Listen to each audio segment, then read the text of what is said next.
Hello, welcome to Lemon Juice, where we talk anything and everything entertainment. I'm, of course, Lemon himself, Zeke Lemon, and this is my review for The Mandalorian and Grogu. But before we get into that, let's get the house clean out of the way. Sure, I'm to leave a like, comment below, let me know your thoughts on The Mandalorian and Grogu, and of course, hit that subscribe button as it helps me grow into my YouTube career. I would greatly appreciate it. Now, all that out of the way, let's get into it, shall we? So, the first Star Wars film in 7 years. It's been a pretty long time since we've seen them on the big screen. They've been really trying to master the streaming with all their television shows, and that started off with The Mandalorian. I am someone who loves The Mandalorian. I have the first 2 seasons I thought were really good. Season 3 I still enjoyed for what it was, but yeah, I can admit that also season 3 was a step down from the other 2 seasons. I thought the Book of Boba Fett show got instantly better when it was basically no longer about Boba Fett, but it came about the Mandalorian when he shows up in this season. So loved Din Djarin, loved Grogu. I was really looking forward to this, and I was really excited because I thought also this would lend itself better to a movie as opposed to a television show, just because again in season 3 I felt like it really stretched things out and the story just became a little too thin, as opposed to if you go into a movie you can fine-tune some things here and there.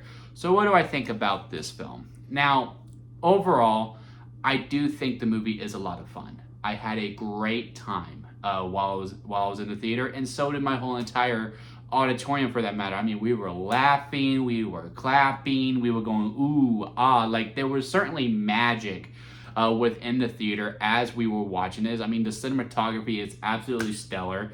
I don't know if it's just because of the high of Star Wars being on the big screen again, you know what I mean? Because, you know, seeing going into hyperspace on a theater screen is different than seeing it on your television screen at home. It's just a different animal for that matter. So within that, I was really appreciative of everything that was happening within it just because of the visuals and again, seeing Star Wars on the big screen for that matter. Also, I thought the opening was really the best part of the whole entire film. Now, that might turn you off immediately, like, oh, well, it doesn't get better from the beginning.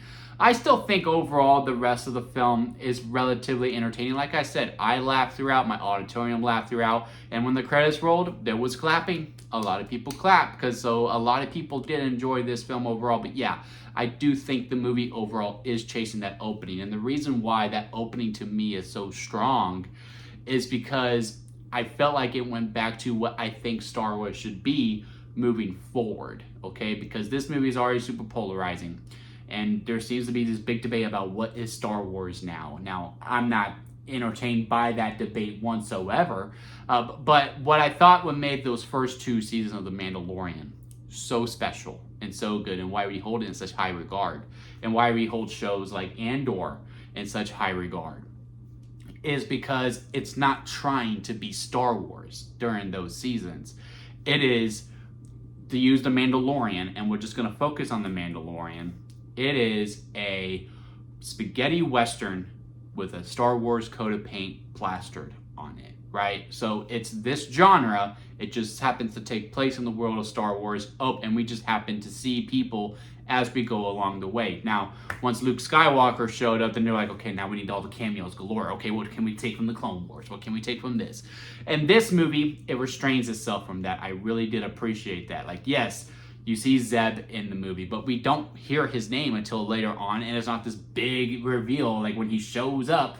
Granted, he shows up in season 3, but when he shows up, it's not like this big character pause moment because they understand, hey, some people aren't going to know him. We're just going to have him be part of the crew, and we'll just keep him moving on, so on and so forth. I really did appreciate that. Even our, Gemo, I think is his name, Gemo, who is kind of the villainous bounty hunter that Din Djarin has to go up against throughout the whole entire film. Seeing him was pretty cool too, but again, it wasn't this whole, all right, we're going to show him and we're just going to sit on it for a little bit because the audience is going to clap and absolutely love it. No.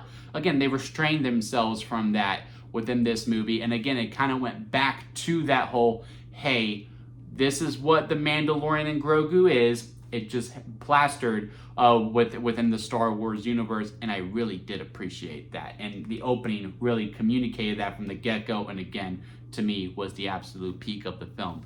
As for everything else that's happening throughout it, again, there is some great action within this film. But after a while within it, you're kind of sitting there because the story overall is okay. I'm not going to give anything away because the trailers don't really communicate the full story of it, and I don't want to spoil anything that you probably do not want to know before you're heading into the film. But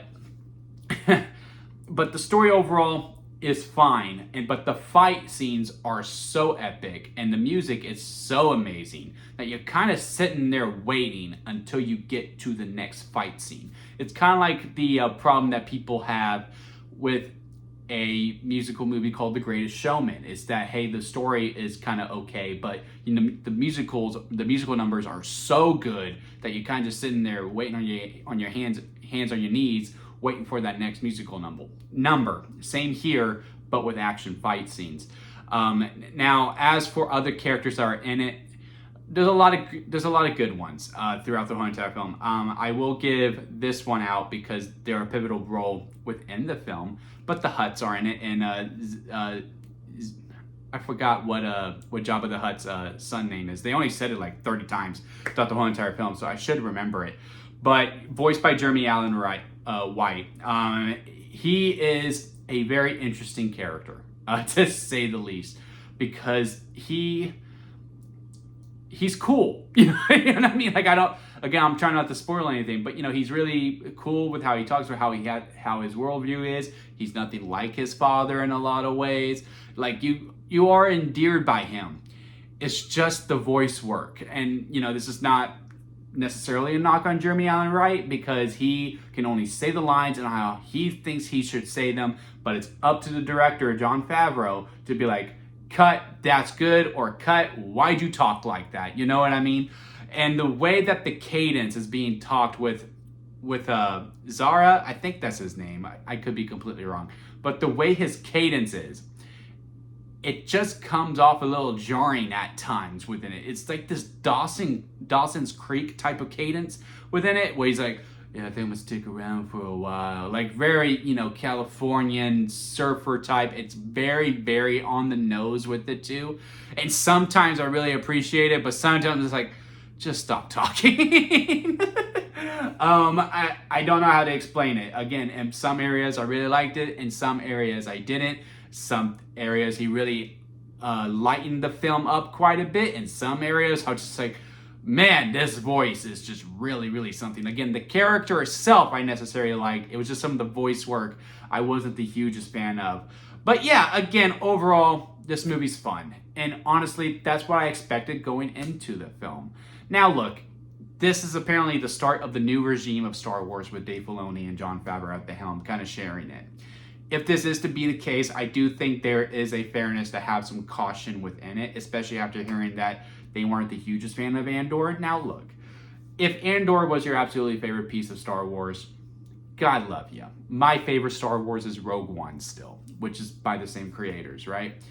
But if that was your expectation going into this movie, then you were expecting to be disappointed. Like, at no point during the 3 seasons of Mandalorian did I ever think, oh, yeah, this is kind of like Andor. No, there are their own certain breeds of it. Now, if we can keep mixing that throughout all of Star Wars, I think there's a place for Andor-type stuff within the galaxy far, far away. There is a place for Mandalorian and Grogu in the galaxy far, far away. There are... I mean, hell, let's do a horror Star Wars film, you know what I mean? It doesn't need to be one certain thing all the way through, and that's where I think my worry is when I'm coming into this new regime. Now, I do think fans need to be put in check in a lot of ways, because some of the things saying about this movie is like, dude, man, Star Wars was originally made for kids to sell toys in a lot of ways. We did not know who Boba Fett's name was until we got to the 6th movie, and people want to be like, well, they didn't say Zeb right off the bat. How were you supposed to know that's Zeb?